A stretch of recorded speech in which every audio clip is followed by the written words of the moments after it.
By observing a shipworm, we saw how scientists brought great breakthroughs in the engineering of tunnel boring machines. And by observing a sunflower, we also saw what impact it brought in the concept of solar power plants. In today's episode, we are going to see something similar on how scientists had observed certain insects and leaves to bring in some great discoveries and innovations. Hello, everyone. This is Michael, and it's going to be a really interesting episode. I believe that I'm going to bring some new interesting facts to you. It's going to be amazing. Join me.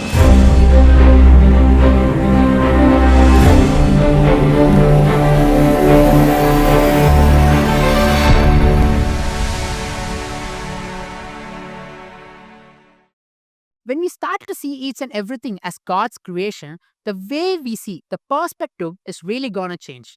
It might be a small insect, it might be even disgusting in our eyes, but when we see it as a God's creation, we will be able to identify what great glory is there behind it. What I mean is that each and every insect has a perfect design of God. It does not mean that we should never be afraid of insects. That is entirely a different topic. I'm not getting into that topic. What I'm saying is that even if it is an insect, God has a design behind it. Nothing is random in the sight of God, or nothing was created just simply out of purpose. Everything has a knowledge behind it. Let me give an example for this.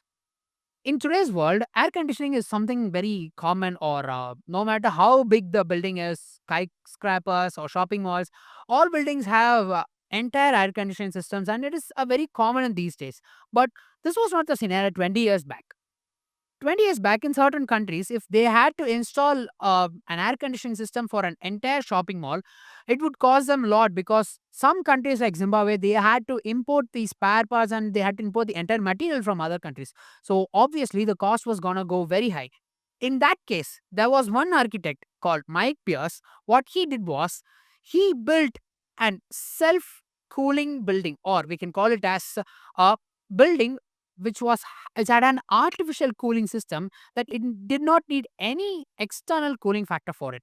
And you know what? What inspired this architect to build such a building? It was a termite. When I said the name termite, you would have definitely been like, "Are you serious, brother?" Yes, of course. Have you observed termite mounds? A usual termite mound would vary around 13 to 26 feet, or it may even go height as 30 feet. How termites build these mounds is that we might see small holes at the bottom, and there might be so many holes at the top part. Why this is built in such a design is because the termites will be able to withstand only temperature of maximum 35 degrees Celsius. So when the termite mound is exposed to maximum sunlight, what happens is that the temperature inside the termite mound will definitely go up. So the termite needs a particular design to ensure that the termite mound does not exceed the temperature that it can survive. For example, in case if the temperature inside the termite mound is going to exceed 35 degrees Celsius, the entire colony is going to die for sure.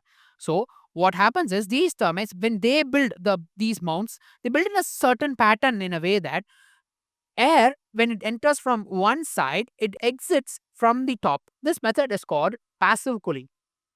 If I have to explain in simple words, when external air enters from the outside at the bottom, the warm air which is there inside is less denser, which makes it to go up, whereas the cold air, which is highly dense, will always stay down. So what happens is that due to the conversion of mass, the warmer air always moves up, and there is a particular air circulation movement which takes place inside.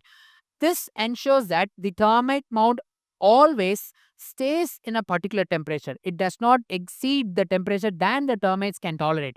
This is a natural climate control design which is being built by the termites. This is such an amazing thing, right? Today, in today's world, we have so many machines, so many things to ensure that the climate of a particular building or a room is always maintained at a particular temperature. But the termites, they build their entire mound in a beautiful way that it always maintain a proper climate, so that the termites can sustain inside it.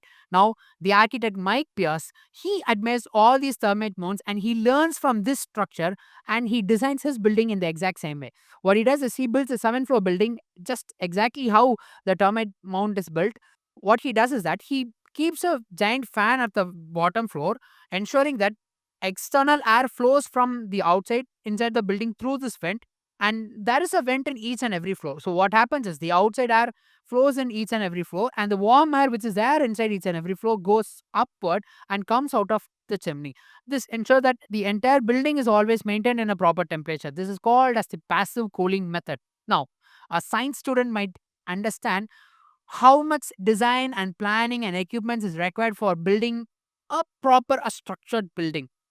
Where did the termites go and learn this? It, of course, is not going to know science. It clearly shows and indicates that the termites, whatever knowledge they possess, shows the beautiful creation of God. It's such an amazing thing, right? Solomon in the book of Proverbs, he writes a beautiful thing. In verse number 6, in a particular version, it says as in Proverbs chapter 6, verse number 6, the verse reads as, take a lesson from the ants, you lazy bones. Learn from their ways and become wise. Now, take note of these three words. Take a lesson, learn from their ways, and be wise. Solomon is asking us to admire the nature, admire the creation of God, take a lesson from it, learn, and be wise. It's a beautiful thing, right? Same way, if we admire each and everything created by God around us, we will definitely have something to learn from it. This is what the scientists are doing exactly now, right? Observing the nature, seeing the greatness behind it, and implementing that in their innovations. Now, there's something similar like this in the Bible. Let me highlight a verse for you. The book of Judges, chapter 3, verse number 20 says this, and Ehud came to him. Now, he was sitting upstairs in his cool private chamber. Then Ehud said, I have a message from God for you. So he arose from his seat. Now, make note of this word here, cool private chamber. So such a thing has been existing back in those days itself, a room which gets naturally cooled. The timeline which this takes place is, that is the timeline of the judge Ehud, it's around 12 to 11th century BC. What we can observe from this is that how would have Ehud or the people back in those days would have built such a thing? There's only one way, by observing the creation of God and implementing in their designs. This is what the Bible teaches us in Proverbs chapter 6. It is not just about observing the ant alone. It is about observing the nature that is there around us. God has so many marvelous things hidden in the creation which is there around us. It's up to us when we see that it is a creation of God and there is something great behind it, we will know the glory behind it and the amazing detail which God has given into it. And if we are able to discern that, surely we will find something amazing and we can, that'll be a lesson for us and we can definitely learn something from that. If it's God's will, we'll meet you another episode with something similar to this and how scientists had observed from the creation of God and had implemented in their innovations. Until then, we'll meet you in another episode. God bless you.